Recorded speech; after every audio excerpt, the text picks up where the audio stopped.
श्री गणेशाय नमः। जय श्री कृष्ण, राधे राधे। नमस्कार दोस्तों, भारतवर्ष में प्रत्येक दिन किसी न किसी महत्व से जुड़ा होता है। यहाँ मौजूद तिथि, नक्षत्र, दिनों का मेल होने पर कोई उत्सव, व्रत, त्योहार इत्यादि संपन्न होते हैं। इन सभी का मेल एक उत्साह और विश्वास के साथ भक्ति और शक्ति के प्रतिबिंब को दर्शाने वाला होता है। इसी में एक व्रत आता है, बुधाष्टमी व्रत। बुधाष्टमी व्रत को बुधवार के दिन अष्टमी तिथि के पड़ने पर किया जाता है। अष्टमी तिथि का हिंदू पंचांग में बहुत महत्व रहा है। यह चंद्र पक्ष के दो समय पर आता है, एक शुक्ल पक्ष के समय और दूसरी कृष्ण पक्ष के समय है। दोस्तों, बुध अष्टमी का व्रत करने के लिए पहले से ही सभी तैयारियों को कर लेना चाहिए। व्रत के पहले दिन व्रती को चाहिए कि वो सात्विकता और आध्यात्मिकता का आचरण करना चाहिए। बुध अष्टमी के दिन व्रती को ब्रह्म मुहूर्त के समय उठना चाहिए। प्रातः काल उठकर स्नान कार्य करना चाहिए। यदि संभव हो सके तो इस दिन किसी पवित्र नदी या सरोवर इत्यादि में स्नान करना चाहिए, पर अगर ये संभव ना हो सके तो घर पर ही स्नान कार्य करना चाहिए। घर पर अपने नहाने के पानी में थोड़ा सा गंगा जल मिला स्नान करना गंगा स्नान जैसा फल दिलाने वाला होता है। अपने नित्य कर्मों को कर लेने के बाद व्रती को पूजा का संकल्प लेना चाहिए। पूजा स्थान पर एक पानी से भरा कलश स्थापित करना चाहिए। कलश के पानी में गंगा जल भरना चाहिए। इस कलश को घर के पूजा स्थान पर स्थापित करना उत्तम होता है। बुधाष्टमी के दिन बुध देव और बुध ग्रह का पूजन किया जाता है। पूजा में बुधाष्टमी कथा का पाठ करना भी उत्तम फल प्रदान करने वाला होता है। आइए दोस्तों, आप श्रवण करते हैं बुधाष्टमी व्रत कथा का। मिथिला नाम की एक नगर में नेमि नाम का एक राजा रहते थे। वह एक लड़ाई में मारे गए। उनकी पत्नी, जिनका नाम उर्मिला था, अपने पति के बिना राज्य से निराश्रित हो इधर उधर भटकने लगी। तब अपने दो बच्चे को लेकर वह अवंती देश चली गई और वहाँ एक ब्राह्मण के घर में गेहूं पीसने का काम करती थी। और गेहूं पीसते समय वो थोड़े से गेहूं चुरा कर रख लेती और उससे अपने भूखे बच्चों का पालन करती थी। कुछ समय बाद उर्मिला का निधन हो गया, पर उसके बच्चे बड़े हो चुके थे। उसका पुत्र बड़ा होकर मिथिला आया और पिता के राज्य को वापस प्राप्त कर शासन करने लगा। उसकी बहन श्यामला भी विवाह योग्य हो गई थी। वह अत्यंत रूपवती थी और वह उसका विवाह अवंती देश के राजा धर्मराज से हो गया था। एक दिन धर्मराज ने अपनी पत्नी श्यामला से कहा कि हे प्रिय, तुम सभी काम करना, परंतु ये 7 स्थानों जिनमें ताले बंद है, इनमें तुम कभी मत जाना। श्यामला ने बहुत अच्छा कहकर पति की बात मान ली। उसके मन में उत्सुकता बनी रही। एक दिन जब धर्मराज अपने किसी कार्य में व्यस्त थे, तब श्यामला ने एक मकान का ताला खोलकर वहां देखा। उसकी माता उर्मिला को अति भयंकर यमदूत बांधकर तप्त तेल के कढ़ा में बार बार डाल रहे थे। लज्जित होकर श्यामला ने वो कमरा बंद कर दिया। फिर दूसरा कमरा खोला तो देखा कि वहाँ भी उसके माता को यमदूत शीला के ऊपर रखकर पीस रहे थे और माता चिल्ला रही थी। इसी प्रकार तीसरा कमरा खोला तो देखा कि यमदूत उसकी माता के मस्तक में कीले ठोक रहे थे। इसी तरह चौथे में अति भयंकर श्रवान उसका भक्षण कर रहे थे। पांचवे में लोहे के संदस उसे पीड़ित कर रहे थे। छठे में कोढ़ों के बीच ईख के समान पेरे जा रहे थे और सातवें को खोलकर देखा तो वहाँ भी उसकी माता को हजारों कृमि भक्षण कर रहे थे और वह रुधिर आदि से लथपथ हो रहे थे। यह देखकर श्यामला ने विचार किया कि मेरी माता ने ऐसा कौन सा पाप किया जिससे वह इस दुर्गति को प्राप्त हुई। वह सोचकर उसने सारा वृतांत अपने पति धर्मराज को बताया। धर्मराज बोले कि प्रिय, मैंने इसीलिए कहा था कि ये 7 ताले कभी न खोलना, नहीं तो तुम्हें वहाँ पश्चाताप होगा। तुम्हारी माता ने संतान स्नेह से ब्राह्मण के खेत से गेहूं चुराए थे।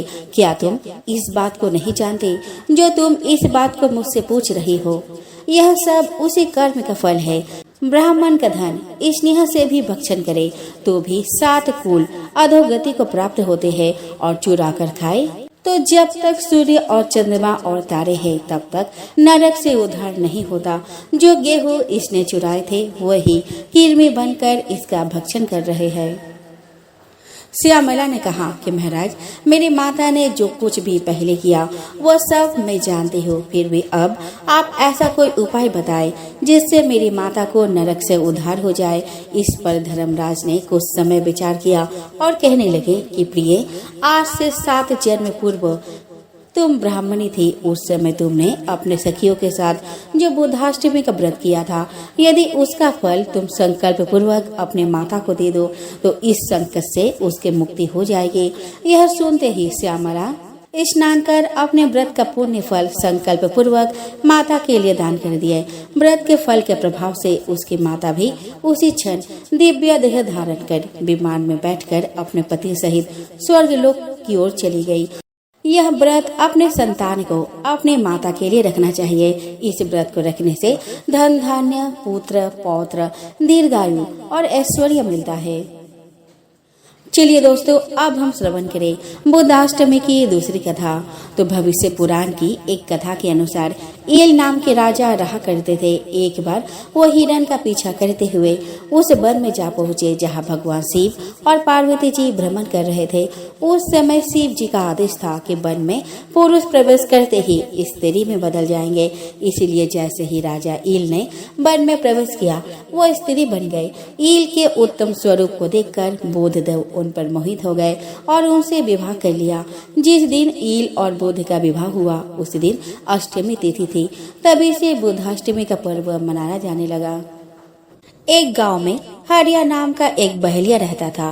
वो गांव में जाल बिछाकर चिड़िया, कबूतर, तोता और अन्य पक्षियों को पकड़ता था, फिर उन्हें पिंजरे में बंद करके रख देता और गांव के बाजार में बेच देता था। हरिया के घर में उसके पत्नी शोभा भगवान शिव के भक्त थी। वह दिन रात भगवान शिव की पूजा करती थी। शोभा अपने पति के काम से खुश नहीं थी। एक दिन उसने हरिया से कहा कि सुनो जी, तुम जिन पक्षियों को पकड़कर बेचते हो इससे इन्हें कितनी तकलीफ होती होंगी। उसकी बात सुनकर हरिया हंसने लगा और उसने कहा कि तुझे कैसे पता इन्हें तकलीफ होती है? इन्हें बाजार में बेचने से मुझे अच्छे पैसे मिलते हैं। यह सुनकर शोभा रोने लगी। उसने कहा, आपको शायद ये नहीं पता कि इन भोले बेजुबान पक्षियों की हाय हमें लग रही है। इसी कारण हमारे कोई संतान नहीं है। मैं दिन रात भगवान शिव की पूजा करती हूँ, लेकिन फिर भी हम संतान के सुख से वंचित हैं। तब हरिया ने कहा कि मैं यह सब नहीं जानता, तू भी इस सब के बारे में सोचना छोड़ दे। यह कहकर हरिया पक्षी पकड़ने चल देता है। शाम को हरिया पिंजरे में पक्षियों को लेकर आता है और झोपड़ी में रख देता है। अगले दिन फिर से हरिया पक्षियों को पकड़ने चला जाता है। तभी कोई घर का दरवाजा खटखटाता है। शोभा दरवाजा खोलकर देखती है तो उसके सामने एक ब्राह्मण अपने पत्नी के साथ खड़े थे। शोभा उनसे कहती है, महाराज, आप लोग कौन है? तब ब्राह्मण कहता है, बेटी, हम बहुत दूर से हैं। कुछ दिन इस गांव के शिव मंदिर में अमर कथा वाचने आई है, इसीलिए घर घर जाकर उसका निमंत्रण दे रहे हैं। तुम भी कल से अपने परिवार के साथ कथा सुनने आना।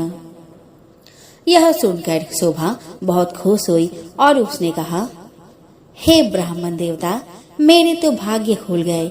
ऐसा अवसर तो किस्मत वालों को मिलता है, परंतु आप दोनों की रहने की व्यवस्था कहाँ है? तब ब्राह्मण ने कहा कि बेटी, मंदिर के पंडित जी ने हमारे रहने का इंतजाम मंदिर में ही कर दिया है और इस गांव में जो भी हमें सम्मान और प्यार से भोजन कराएगा हम भोजन कर लेंगे। यह सुनकर शोभा की आंखों में आंसू बहने लगे।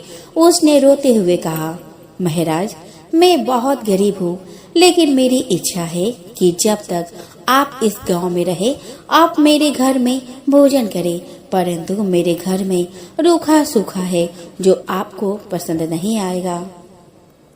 यह सुनकर ब्राह्मण की पत्नी बोली, बेटी, तुम चिंता मत करो। यदि तुम्हारी इच्छा हमें भोजन कराने की है तो हर दिन हम तुम्हारे घर में ही भोजन करेंगे। तुम्हारे रूखे सूखे एक निवाले से ही हमारी तृप्ति हो जाएगी। यह सुनकर शोभा बहुत खुश हो गई। उसने कहा, मैं आपके लिए भोजन तैयार करती हूँ। तब ब्राह्मण ने कहा, माई, तुम भोजन तैयार करो, हम पूरे गांव में निमंत्रण देकर तुम्हारे घर आएंगे। यह कहकर दोनों चले जाते हैं। शोभा भोजन तैयार करती है। कुछ समय बीत जाने के बाद दोनों पति पत्नी शोभा के घर भोजन करने आ जाते हैं। जब वे भोजन करने बैठते हैं तभी ब्राह्मण की नजर पिंजरे में पक्षियों पर पड़ती है। वे उठकर खड़े हो जाते हैं। शोभा उनसे पूछती है, महाराज, क्या मेरे से कोई भूल हो गई? ब्राह्मण ने क्रोधित होते हुए कहा, तुमने इन बेजुबान पक्षियों को पिंजरे में कैद कर रखा है। हम तुम्हारे घर भोजन नहीं कर सकते। तुम भगवान शिव की अमर कथा सुनना चाहती हो और उनके प्रिय कबूतरों को तुमने कैद कर रखा है। ये कहकर वे चल देते हैं। शोभा उनके पैर पकड़ लेती है और कहती है, हे ब्राह्मण देवता, मेरे घर से रुष्ट होकर ना जाइए। मैं तो वैसे भी संतान सुख से वंचित हूँ। अगर आप भी बिना भोजन किए चले गए तो हमारा सर्वनाश निश्चित है। यह पक्षी मेरे पति ने पकड़े हैं। मैं अभी इन्हें आजाद कर देती हूँ। यह कहकर वह बाहर जाकर सारे पक्षियों को आजाद कर देती है। यह देखकर ब्राह्मण पत्नी सहित भोजन करते हैं और शोभा को सौभाग्यवती और पुत्रवती होने का आशीर्वाद देकर चले जाते हैं। शाम को जब हरिया आता है, वह पिंजरा खाली देखकर शोभा से पूछता है। तब शोभा उसे सारी घटना बता देती है। हरिया गुस्से में कहता है, मैं इतनी मेहनत से पक्षी पकड़ कर लाया था और तूने सब उड़ा दिए। आज के बाद किसी को भोजन पर मत बुलाना। तब शोभा कहती है, मैंने तो उन दोनों को 7 दिन का न्योता दे दिया है। अब मैं पीछे नहीं हट सकती। उन्होंने मुझे सौभाग्यवती और पुत्रवती होने का आशीर्वाद दिया है। अमर कथा का वाचने वाले सच्चे ब्राह्मण का आशीर्वाद कभी बेकार नहीं जाता। अगर उन्हें भोजन नहीं कराया और उन्होंने गुस्से में श्राप दे दिया तो हमारा सर्वनाश हो जाएगा। आप केवल 7 दिन पक्षियों को मत पकड़ना, बाद में जो चाहे करना। हरिया को हार कर उसकी बात सुननी पड़ी। वह बेमन से 7 दिन घर पर ही रहने लगा। हर दिन ब्राह्मण उसकी पत्नी भोजन करने आते। उनके आने से पहले हरिया घर से चला जाता। उसे यह सब पसंद नहीं था। शाम के समय शोभा कथा सुनने जाती। वह हरिया से भी चलने को कहती, लेकिन हरिया मना कर देता था। इसी तरह 6 दिन बीत गए। रात को शोभा ने हरिया से कहा, आपने मेरे कहने से 6 दिन पक्षियों को नहीं पकड़ा। बस आप मेरी एक बात और मान लीजिए। हरिया ने कहा, क्या बात है? वैसे भी मैं केवल कल ही घर पर रुकूंगा, परसों से अपने काम पर जाऊंगा। तब शोभा ने कहा, कल अमर कथा समाप्त हो जाएगी। मैं चाहती हूँ आप कल मेरे साथ मंदिर में कथा सुनने चले और वहाँ से वापस आने के बाद ब्राह्मण और उनकी पत्नी को अंतिम बार भोजन कराकर उनसे आशीर्वाद ले। क्या पता उनके आशीर्वाद से हमें संतान का सुख मिल जाए। हरिया उसकी बात सुनकर अगले दिन कथा सुनने चल देता है। मंदिर में कथा सुनते सुनते हरिया की आंखों से आंसू बहने लगते हैं। शोभा के पूछने पर वो कहता है, भगवान शिव ने जिन कबूतरों को अमरता का आशीर्वाद दिया, मैंने जीवन भर उन्हें बेचकर अपना जीवन नरक बना लिया। कथा समाप्त होने पर वे दोनों घर आ गए। हरिया का मन निर्मल हो गया था। उसने शोभा से कहा, मैं आज से ही यह काम छोड़ दूंगा और मेहनत मजदूरी करूंगा। कुछ देर बाद ब्राह्मण और उसकी पत्नी भोजन करने आए। हरिया ने उनका स्वागत किया, उन्हें भोजन कराया और उसके बाद हरिया ने अपने मन की सारी बात उनके सामने रख दी। तभी ब्राह्मण और उनकी पत्नी भगवान शिव और माँ पार्वती के रूप में प्रकट हो जाते हैं। भगवान शिव कहते हैं, तुम्हारी पत्नी की भक्ति देखकर हम तुम्हें संतान सुख देना चाहते हैं, किंतु तुम्हारे पाप के कारण यह संभव नहीं था। इसीलिए हमें तुम्हारा मन बदलने के लिए भेष बदलकर यहाँ आना पड़ा। यह सुनकर दोनों पति पत्नी रोने लगते हैं और उनके चरणों में गिर जाते हैं। भगवान शिव और माँ पार्वती उन्हें पुत्रवती होने का आशीर्वाद देकर अंतर्ध्यान हो जाते हैं। भगवान के आशीर्वाद से उनके घर एक सुंदर कन्या का जन्म होता है। कन्या के आने के बाद उनके दिन बदल जाते हैं, वे काफी धनवान हो जाते हैं। तो दोस्तों प्रेम से बोले हर हर महादेव। दोस्तों एक शहर में देवरानी जेठानी रहा करती थी। जेठानी अमीर थी और देवरानी गरीब थी। देवरानी गणेश जी की भक्त थी। देवरानी का पति जंगल से लकड़ी काट कर बेचता था और अक्सर बीमार रहता था।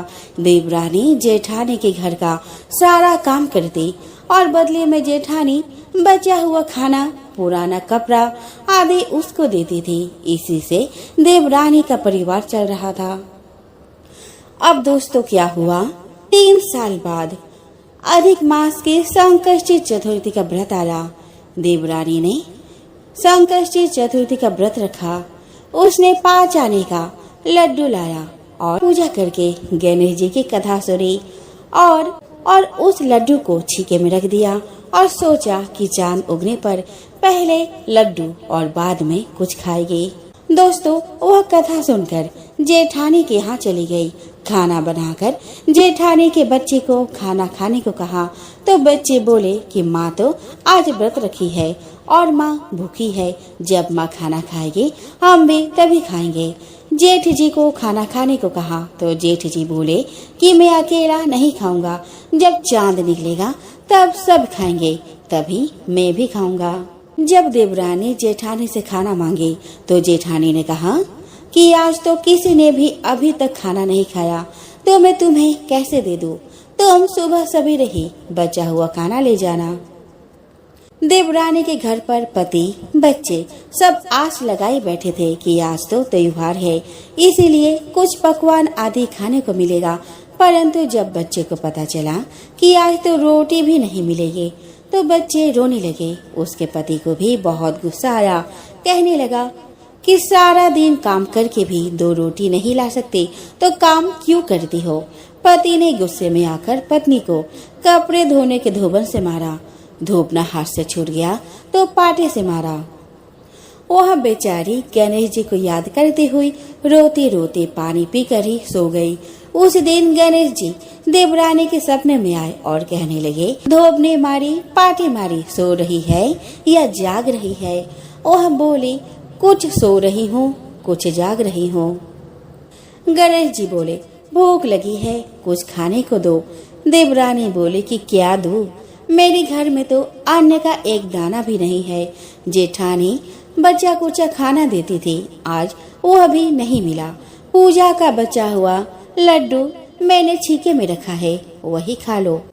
लड्डू खाने के बाद गणेश जी बोले, धोब ने मारी, पाटे मारी, निपटाई लगी है, कहाँ निपटे? वह बोली, यह परा घर, जहाँ इच्छा वह निमट लो। फिर गणेश जी बच्चे की तरह बोले, अब कहाँ पूछूं? नींद में मग्न अब देवरानी को बहुत गुस्सा आया कि कब से तंग किए जा रहे हैं। सो बोली, मेरे सर पर पूछो और कहाँ पूछोगे? सुबह जब देवरानी उठी तो यह देखकर हैरान रह गई कि पूरा घर हीरे मोती से जगमगा रहा है। सिर पर जहाँ विनायक जी पोछनी कर गए थे वहाँ हीरे के टीके वो बिंदी जगमगा रहे थे। उस दिन देवरानी जेठानी के यहाँ काम करने नहीं गई। बड़ी देर तक राह देखने के बाद जेठानी ने बच्चों को देवरानी को बुलाने भेजा। जेठानी ने सोचा कल खाना नहीं दिया, इसीलिए शायद देवरानी बुरा मान गई है। बच्चे बुलाने गए और बोले कि चाची चलो, माँ ने बुलाया है, सारा काम पड़ा है। देवरानी ने जवाब दिया, अब उसकी जरूरत नहीं है, घर में सब भरपूर है। गणेश जी के आशीष से बच्चों ने घर जाकर माँ को बताया कि चाची का तो पूरा घर हीरे मोतियों से जगमगा रहे हैं। जेठानी दौड़ती हुई देवरानी के पास आई और पूछा कि यह सब कैसे हुआ। देवरानी ने उसके साथ जो हुआ वो सब कह डाला। घर लौटकर जेठानी अपने पति से कहा कि आप मुझे धोबने और पाटे से मारो। उसका पति बोला कि भली मानस, मैंने कभी तुम पर हाथ नहीं उठाया, मैं तुम्हें धोबने और पाटे से कैसे मार सकता हूँ। वह नहीं मानी और जिद करने लगी। मजबूरन पति को उसे मारना पड़ा। उसने ढेर सारा घी डालकर चूरमा बनाया और छीके में रखकर सो गई। रात को चौथ बिनारक जी सपने में आए और कहने लगे कि भूख लगी है, क्या खाऊं। जेठानी ने कहा कि हे गणेश जी महाराज, मेरे देवरानी के यहाँ तो आपने सूखा लड्डू खाया था, मैंने तो झरते घी का चूरमा बनाकर आपके लिए छीके में रखा है। फल और मेवे भी रखे हैं, जो चाहे खा लीजिए। बाल स्वरूप गणेश जी बोले, अब निपटे कहाँ। जेठानी बोली, उसके यहाँ तो टूटी फूटी झोपड़ी थी, मेरे यहाँ तो कंचन के महल है, जहाँ चाहो निपट लो। फिर गणेश जी ने पूछा कि अब पोछू कहाँ। जेठानी बोली, मेरे ललाट पर बड़ी सी बिंदी लगा है, वहाँ पोछ लो। धन की भूखी जेठानी सुबह बहुत जल्दी उठ गई। सोचा घर हीरे जवाहरत से भर चुका होगा, पर देखा तो पूरे घर में गंदगी फैली हुई थी, तेज बदबू आ रही थी। उसके सिर पर भी बहुत सी गंदगी लगी हुई थी। उसने कहा, हे गणेश जी महाराज, ये आपने क्या किया। मुझसे रूठे और देवरानी पर टूटे। जेठानी ने घर की सफाई करने की बहुत कोशिश करी, परंतु गंदगी और ज्यादा फैलती गई। जेठानी के पति को मालूम चला तो वह भी बहुत गुस्सा हुआ और बोला, तेरे पास इतना सब कुछ था, फिर भी तेरा मन नहीं भरा। परेशान होकर चौथ के गणेश जी से मदद की विनती करने लगी। गणेश जी ने कहा कि देवरानी से जलन के कारण तूने जो किया था वह इसी का फल है। अब तू अपने धन में से आधा उसे दे देगी, तभी यह सब साफ होगा। उसने आधा धन बांट दिया, किंतु मोहरों की एक हांडी चूल्हे के नीचे गाड़ रखी थी। उसने सोचा किसी को पता नहीं चलेगा और उसने उस धन को नहीं बांटा। उसने कहा कि हे श्री गणेश जी, आप तो अपना यह बिखराव समेटो। गणेश जी बोले, पहले चूल्हे के नीचे गाड़ी हुई मोहरों की हांडी सहित ताक में रखी हुई 2 सुइयों के भी 2 हिस्से कर दो। इस प्रकार गजानन ने बाल स्वरूप में आकर सुई जैसी छोटी सी चीज का भी बंटवारा किया और अपने माया समेटी। हे गणेश जी महाराज, जैसे आपने देवरानी पर कृपा की वैसे सब पर करना। कहानी कहने वाले, सुनने वाले, वह हुंकार भरने वाले सब पर कृपा करना, लेकिन जेठानी को जैसे सजा दी वैसे किसी को मत देना। दोस्तों, वाल्मीकि रामायण के उत्तर कांड में राजा ईल की अद्भुत एवं विस्मयकारी कथा मिलती है। इस कथा का उल्लेख अन्य पुराणों में भी किया गया है। इस कथा के अनुसार प्रजापति कर्दम के पुत्र ईल बाल्हिक देश के राजा थे। वे बड़े धर्मात्मा नरेश थे तथा अपनी प्रजा का पालन पुत्र के भांति करते थे। देव, दानव, नाग, राक्षस, गंधर्व और महामनस्वी यक्ष राजा ईल की स्तुति किया करते थे। एक बार राजा ईल अपने सेना को लेकर एक सुंदर वन में शिकार खेलने के लिए गए। राजा ने उस वन में 10,000 हिंसक जंतुओं का वध किया। तत्पश्चात वे उस प्रदेश में गए जहाँ महासेन स्वामी कार्तिकी का जन्म हुआ था। उस वन में भगवान शिव अपने सेवक के साथ रहकर गिरिराज कुमारी उमा का मनोरंजन करते थे। जिस समय राजा ईल उस वन में पहुंचा, उस समय भगवान शिव स्त्री रूप धारण कर उमा के साथ विचरण कर रहे थे। उन्होंने उमा का मनोरंजन करने के लिए उस वन में समस्त पुरुषवाचक संज्ञाओं को स्त्रीवाचक संज्ञाओं में बदल दिया था। इसीलिए राजा ईल एवं उनके सेना के समस्त सिपाही भी अपने आप स्त्री बन गए। राजा ईल तथा उनके सैनिकों ने देखा कि वन में विचरण कर रहे समस्त पशु, पक्षी, सर्प एवं मनुष्य स्त्री रूप में परिवर्तित हो गए हैं। उन्होंने स्वयं को तथा अपने सैनिकों को स्त्री रूप में देखकर अत्यंत दुख का अनुभव किया। वनवासी लोग ने राजा को बताया कि ऐसा भगवान महेश्वर की इच्छा से हुआ है। यह जानकर राजा ईल भगवान महेश्वर को ढूंढते हुए उनकी शरण में पहुँचे। राजा ने एक स्थान पर महेश्वर को पार्वती के साथ विराजमान देखा। उन्होंने राजा को देखते ही हंसकर कहा कि हे राजन, पुरुषत्व के अतिरिक्त और जो चाहे मांग लो।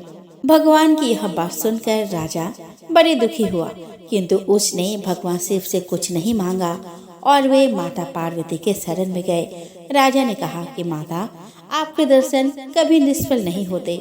आप समस्त लोगों को वर देने वाली है, अतः आप अपने सौम्य दृष्टि से मुझ पर अनुग्रह कीजिए।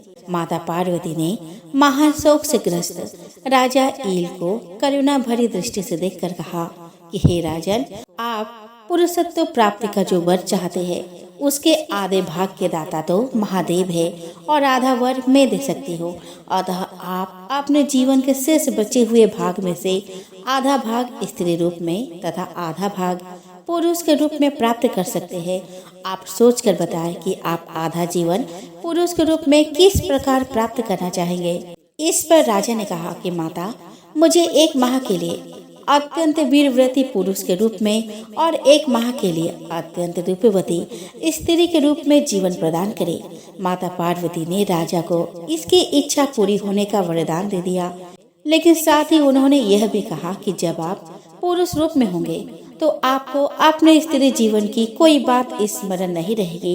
इसी प्रकार जब आप स्त्री रूप में रहोगे तो आपको अपने पुरुष जीवन की कोई बात स्मरण नहीं रहेगी।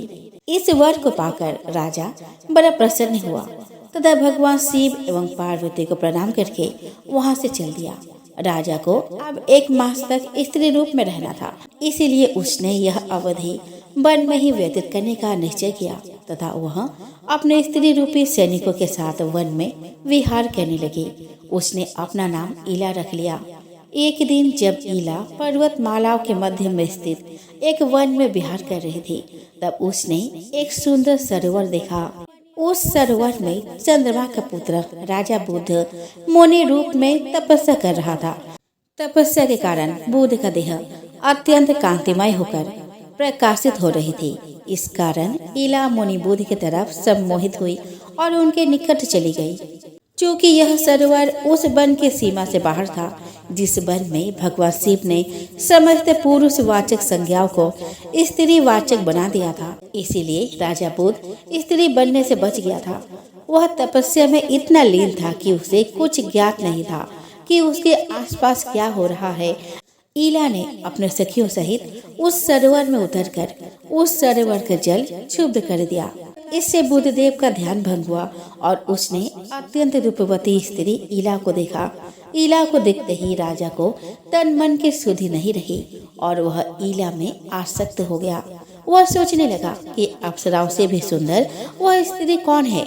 न देव वन्यताओं में, न नागवधुओं में, न असुर नारियों में और न अप्सराओं में ही मैंने इससे पहले कभी ऐसा मनोहर रूप सुशोभित होने वाली स्त्री देखी है। यदि यह किसी और का नाम ब्याही गई तो यह मेरी पत्नी बनने योग्य है। ऐसा विचार करके राजा बुद्ध जल से बाहर आ गया और सरोवर के तट पर बने आश्रम में चला गया। उसने उन समस्त स्त्रियों को अपने आश्रम में बुलाकर पूछा कि यह त्रिलोक सुंदरी नारी किसकी पत्नी है और किस लिए यहाँ आई है। इस पर ईला के सखियों ने उत्तर दिया कि यह सुंदरी हमारी सदा की स्वामिनी है, इसका कोई पति नहीं है। यह हम लोगों के साथ अपनी इच्छा से वन प्रांतर में विचरण करती है। उन स्त्रियों का उत्तर सुनकर राजा बुद्ध ने पुण्यमय आवर्तनी विद्या का स्मरण किया तथा उसने ईला के संबंध में समस्त बातें जान ली। बुद्ध ने उन सभी स्त्रियों से कहा कि तुम सब किंग पुरुष अर्थात किन्नरी होकर पर्वत के किनारे पर निवास करो और अपने लिए वही निवास बना लो। तुम्हें पत्र और फल फूल से ही अपना निर्वाह करना होगा। कुछ समय बाद तुम सब किंग पुरुष नामक पतियों को प्राप्त कर लोगी। बुद्ध की बात सुनकर ईला की समस्त सखियां उस पर्वत के किनारे पर चली गई। इस प्रकार संसार में किन्नर जाति अस्तित्व में आई। जब समस्त किन्नरियां पर्वत के किनारे चली गई तो मुनि के रूप में रह रहे राजा बुद्ध ने ईला से हंसते हुए कहा कि हे सुंदरी, मैं सोम देवता का परम प्रिय पुत्र बुध हूँ। हे वरारोहे, मुझे अनुराग व स्नेह भरी दृष्टि से देखकर अपनाओ। बुध की बात सुनकर ईला बोली कि हे सोम, में सोम कुमारा, मैं अपनी इच्छा के अनुसार विचरने वाली स्वतंत्र स्त्री हूँ, किंतु इस समय आपकी आशा के अधीन हो रही हूँ, अतः मुझे उचित सेवा के लिए आदेश दीजिए और जैसे ही आपकी इच्छा हो वैसा कीजिए। ईला का यह अद्भुत वचन सुनकर कामासक्त सोमपुत्र को बड़ा हर्ष हुआ। वे ईला के साथ रमन करने लगे। मनोहर मुख वाली ईला के साथ अतिशय रमन करने वाले कामासक्त बुध का बैसाख मास एक क्षण के समान ही बीत गया। जैसे ही एक मास पूर्ण हुआ तो पूर्ण चंद्रमा के समान मनोहर मुख वाले प्रजापति पुत्र श्रीमान ईल अपने सैया पर जाग उठे। उन्होंने देखा कि सोमपुत्र बुध वहां जलाशय में तप कर रहे हैं। उनकी भुजाएं ऊपर की ओर उठी हुई है और वे निराधार खड़े हैं। राजा ईल ने बुध के निकट जाकर उनसे पूछा कि भगवान, मैं अपने सेवकों के साथ दुर्गन पर्वत पर आ गया था, किंतु मुझे अपनी वह सेना नहीं दिखाई दे रही है। पता नहीं वे मेरे सैनिक कहाँ चले गए। माता पार्वती के कथन अनुसार राजा ईल को स्त्री बनने की सारी घटना, सारी स्मृति नष्ट हो गई थी। उसके बाद सुनकर बुध ने ईल को सांत्वना देते हुए कहा कि राजन, आपके सारे सेवक ओलों के भारी वर्षा से मारे गए। आप भी आंधी पानी के भय से पीड़ित होकर इस आश्रम में आकर सो गए थे। अब आप धैर्य धारण करें तथा निर्भय एवं निश्चिंत होकर फल मूल का आहार करते हुए यहाँ सुखपूर्वक निवास कीजिए। बुध के वचनों से राजा ईल को बड़ी सांत्वना मिली, किंतु अपने सेवक एवं सेना के नष्ट हो जाने पर उन्हें दुख हुआ। इसीलिए राजा ईल ने बुध से कहा कि हे ब्राह्मण, मैं सेवकों से रहित हो जाने पर भी अपने राज्य का परित्याग नहीं करूंगा। अब क्षण भर भी मुझसे यहाँ नहीं रुका जाएगा, इसलिए मुझे आज्ञा दीजिए। मेरे धर्मपरायण ज्येष्ठ पुत्र बड़े यशस्वी है, उसका नाम सतबिंदु है। अब मैं वहाँ जाकर उनका अभिषेक करूंगा, तभी वे मेरा राज्य ग्रहण करेंगे। देश में जो मेरे सेवक और स्त्री पुत्र आदि परिवार के लोग सुख से रह रहे हैं, उन्हें छोड़कर मैं यहाँ नहीं रहूंगा। अतः मुझसे ऐसी कोई अशुभ बात आप ना कहे जिससे मुझे अपने स्वजनों को छोड़कर यहाँ और अधिक रहना पड़े। राजा ईल के इतना कहने पर राजा बुध ने उसे सांत्वना देते हुए कहा कि करदम के महाबली पुत्र, तुम्हें संताप नहीं करना चाहिए। जब तुम 1 वर्ष तक यहाँ निवास कर लोगे, तब मैं तुम्हारा हित साधन करूंगा। पुण्य कर्म बुध का यह वचन सुनकर उस ब्रह्मवादी महात्मा के कथन अनुसार राजा ने वहाँ रहने का निश्चय किया। वे 1 मास तक स्त्री होकर निरंतर बुध के साथ रमन करते और 1 मास तक पुरुष होकर धर्म अनुष्ठान में मन लगाते थे। तदंतर 9वें मास में ईला ने सोमपुत्र बुध से एक पुत्र को जन्म दिया, जो बड़ा ही तेजस्वी और बलवान था। उसका नाम था पुरुरवा। पुरुरवा की अंग कांति अपने महाबली पिता बुध के समान ही थी। वो जन्म लेते ही उपनयन के योग्य अवस्था का बालक हो गया। इस प्रकार एक महास्त्री और एक महापुरुष रूप में उस वन में निवास करते हुए राजा ईल को 1 वर्ष पूरा हो गया। तब महायजस्वी बुध ने परम उदार महात्मा संवर्त को बुलाया। भृगुपुत्र चैवन मुनि, अरिष्टनेमि, प्रमोदन, मोदककर और दुर्वासा ऋषि को भी आमंत्रित किया। राजा बुध ने ऋषियों से कहा कि ये महाबाहु राजा ईल प्रजापति करदम के पुत्र है। इनकी जैसी स्थिति है यह आप लोग जानते हैं, अतः इस विषय में कोई ऐसा उपाय कीजिए जिससे इनका कल्याण हो। उसी समय महात्मा करदम भी वहां पर आ पहुँचे। उनके साथ वसटकार तथा महातेजस्वी ओंकार भी उस आश्रम पर पधारे। समस्त ऋषियों ने भी एक दूसरे को देखकर प्रसन्नता व्यक्त की तथा वे महाबली राजा ईल के कल्याण के लिए अपने अपनी राय देने लगे। करदम ऋषि ने कहा कि आप सब लोग ध्यान देकर मेरी बात सुने, जो इस राजा के लिए कल्याणकारिणी होगी। मैं भगवान शिव के अतिरिक्त और किसी को ऐसा नहीं दिखता जो इस रोग की औषधि कर सके। अश्वमेघ यज्ञ से बढ़कर और कोई यज्ञ नहीं है जो महादेव को प्रसन्न कर सके। इसलिए हम सब लोग राजा ईल के हित के लिए उस दुष्कर यज्ञ का अनुष्ठान करें। समस्त ऋषिगण मोनी करदम की बात से सहमत हो गए। संगवर्त के शिष्य राजश्री मारुत ने उस यज्ञ का आयोजन किया। इस प्रकार बुद्ध के आश्रम के निकट वह महान यज्ञ संपन्न हुआ, जिससे महादेव को बड़ा संतोष हुआ। भगवान महादेव ने ईल तथा समस्त ऋषियों से कहा, हे द्विश्रेष्ठगण, मैं आपके द्वारा किए गए इस अश्वमेध यज्ञ के अनुष्ठान से बहुत प्रसन्न हूँ। बताइए, मैं बाल्हिक नरेश ईल का कौन सा प्रिय कार्य करूँ। इस पर समस्त ऋषियों ने भगवान शिव से प्रार्थना की कि वे कृपा करके राजा ईल को सदा के लिए पुरुषत्व प्रदान कर दे। भगवान शिव ने ऋषियों की बात मान ली और राजा ईल को सदा के लिए पुरुषत्व प्राप्त हो गया। यह देखकर समस्त ऋषिगण भी अत्यंत प्रसन्नता के साथ अपने आश्रम को लौट गए। राजा ईल ने बाल्हिक देश को छोड़ दिया तथा गंगा एवं यमुना के संगम पर एक नया नगर बसाया, जिसका नाम प्रतिष्ठानपुर रखा। यही प्रतिष्ठानपुर आगे चलकर प्रयागराज कहलाने लगा।